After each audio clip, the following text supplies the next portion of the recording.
আসসালামু আলাইকুম viewers, welcome to my channel. আজকের ভিডিওতে জানাচ্ছি সবাইকে অসংখ্য ধন্যবাদ। আজকে আমি আপনাদের সাথে শেয়ার করেছি খুবই সহজ একটি রেসিপি, সুজি দিয়ে বানানো খুবই সহজ একটি রেসিপি। এই রেসিপিটি বানানো অনেক বেশি ইজি এবং খেতে হয় দুর্দান্ত। অবশ্যই বাসায় একবার ট্রাই করবেন, আর আমার বিশ্বাস আজকের রেসিপিটি সবার কাছেই ভালো লাগবে। অবশ্যই ভিডিওটি সম্পূর্ণ দেখবেন, আর যদি ভালো লেগে থাকে তাহলে আমার ভিডিওতে একটি লাইক দিয়ে আমার চ্যানেলটিকে সাবস্ক্রাইব করে বন্ধু হয়ে আমার পাশে থাকবেন। অনেক সময় আমরা এমন কিছু রেসিপি খুঁজি যে রেসিপিগুলো চা হওয়ার আগেই হয়ে যাবে এবং আমরা চায়ের সাথে খুব মজা করে খেতে পারবো। আমার বিশ্বাস এই রেসিপিটি তার জন্য একেবারে পারফেক্ট, কারণ এই রেসিপিটি বানাতে একদমই সময় প্রয়োজন হয় না। কথা দিচ্ছি, এর থেকে সহজ রেসিপি আর দুটো খুঁজে পাবেন না। খুবই ইজি একটি রেসিপি, একবার অবশ্যই ট্রাই করবেন। আর কারা কারা ট্রাই করেছেন সেটা কমেন্টে জানিয়ে যাবেন এবং আপনাদের মূল্যবান মতামত কমেন্টে জানিয়ে যাবেন। আশা করছি আজকের ভিডিওটি সবার কাছে অনেক বেশি ভালো লাগবে। কিভাবে আমি এই রেসিপিটি বানিয়েছি সেই রেসিপিটি এখন আপনাদের সাথে শেয়ার করছি। এই রেসিপিটি বানানোর জন্য আমি একটি কড়াইতে দিয়ে দিয়েছি 2 কাপ পরিমাণ পানি। আপনাদের কাছে যদি মেজারমেন্ট কাপ না থাকে সেক্ষেত্রে যে কোনো একটি বাটি নিয়ে নেবেন এবং সেই বাটির পরিমাপ করে সুজি দেবেন। আর যে বাটিতে করে সুজি নিয়েছেন তার ডবল পরিমাণ পানি দিয়ে দেবেন এবং পানির মধ্যে দিয়ে দিয়েছি পরিমাণ মতো লবণ, চিলি ফ্লেক্স এবং ধনিয়া পাতা। এরপরে দিয়েছি যে কাপ দিয়ে পানি দিয়েছিলাম তার 1 কাপ পরিমাণ সুজি। এরপরে এই সুজির মিশ্রণের মধ্যে দিয়ে দিয়েছি অল্প একটু ধনিয়া গুঁড়ো, জিরা গুঁড়ো এবং ম্যাজিক মশলা। এরপরে সবকিছুকে ভালোভাবে নাড়াচাড়া করে যখন একটি ডোর কনসিস্টেন্সি চলে আসবে এ পর্যায়ে চুলার আঁচটাকে বন্ধ করে নামিয়ে নেব। এবার সুজির মিশ্রণটাকে ঠান্ডা হতে দিয়ে আগে থেকে আলু সিদ্ধ করে রেখেছিলাম, এবার সিদ্ধ আলুটাকে হাতের সাহায্যে ম্যাশ করে এর মধ্যে একটি ডিম দিয়ে দিয়েছি। এবার ডিম এবং আলুর মিশ্রণ মিশিয়ে নিয়ে এর মধ্যে দিয়ে দিচ্ছি অল্প একটু ম্যাজিক মশলা। এবার সবকিছুকে ভালো করে মিশিয়ে নিয়ে এর মধ্যে আগে থেকে যে সুজির মিশ্রণটা করে রেখেছিলাম ওটা ঠান্ডা হয়ে গেলে এর মধ্যে মিশিয়ে নেব।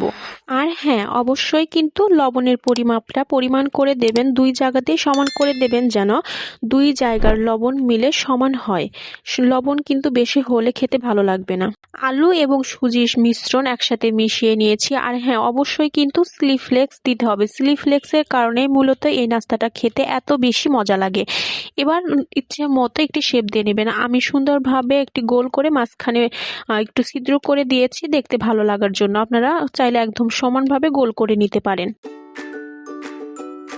এবার একটি কড়াইতে তেল নিয়ে নিচ্ছি এবং আগে থেকে যে নাস্তাগুলো বানিয়ে রেখেছিলাম সেগুলোকে ভালো করে ভেজে নেব। এগুলোকে ভাজার জন্য অবশ্যই কিন্তু চুলার আঁচটাকে মিডিয়াম টু লোতে রাখতে হবে। একেবারে হাইতেও দেওয়া যাবে না, লোতেও দেওয়া যাবে না।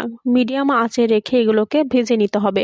আর প্রথম অবস্থায় উল্টাতে যাবেন না, তাহলে কিন্তু ভেঙে যাবে। যখন নিচের পাটটা হয়ে যাবে এরপরে উল্টে দেবেন, তাহলে আর ভেঙে যাবে না। যেহেতু সুজিটাকে একবার সিদ্ধ করে নেওয়া হয়েছে এর জন্য এই নাস্তাগুলো কিন্তু প্রথম অবস্থায় প্রচুর নরম থাকে। এ পর্যায়ে বারবার নাড়াচাড়া করলে কিন্তু ভেঙে যাবে। এর জন্য নিচে যখন হয়ে যাবে তখন উল্টে দিতে হবে। আমার প্রথম অবস্থায় দেওয়া নাস্তাগুলো ভাজা হয়ে গিয়েছে। আমি তেলে থেকে উঠিয়ে নিয়ে বাকি যে নাস্তাগুলো ছিল সেগুলো তেলের মধ্যে দিয়ে দিচ্ছি। এগুলোকেও সেম ভাবে ভেজে নেব। ভেজে যখন লাল হয়ে যাবে তখন তুলে নেব।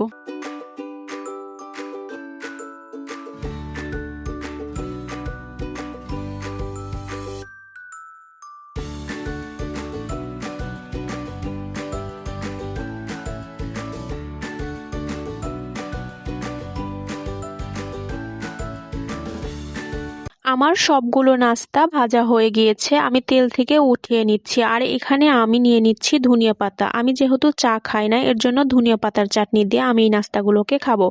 আপনারা চাইলে চা অথবা টমেটো সস দিয়েও এই নাস্তাগুলোকে খেতে পারেন। আমি এখানে ধনিয়া পাতার চাটনি বানানোর জন্য নিয়ে নিয়েছি ধনিয়া পাতা, একটি মরিচ এবং 1 কোয়া রসুন এবং সামান্য একটু আদা।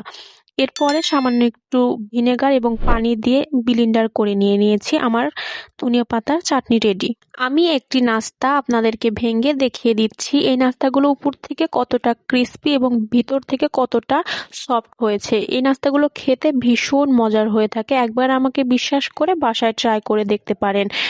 আশা করি আপনাদের কাছে অনেক বেশি ভালো লাগবে। আর আমার ভিডিওটি যদি আপনাদের কাছে ভালো লেগে থাকে তাহলে অবশ্যই আমার ভিডিওতে একটি লাইক দিয়ে আমার চ্যানেলটিকে সাবস্ক্রাইব করে অল নোটিফিকেশন অন করে দিয়ে যাবেন, যেন আমার পরবর্তী ভিডিও ছাড়ার সাথে সাথে সবার আগে আপনার কাছে পৌঁছায়।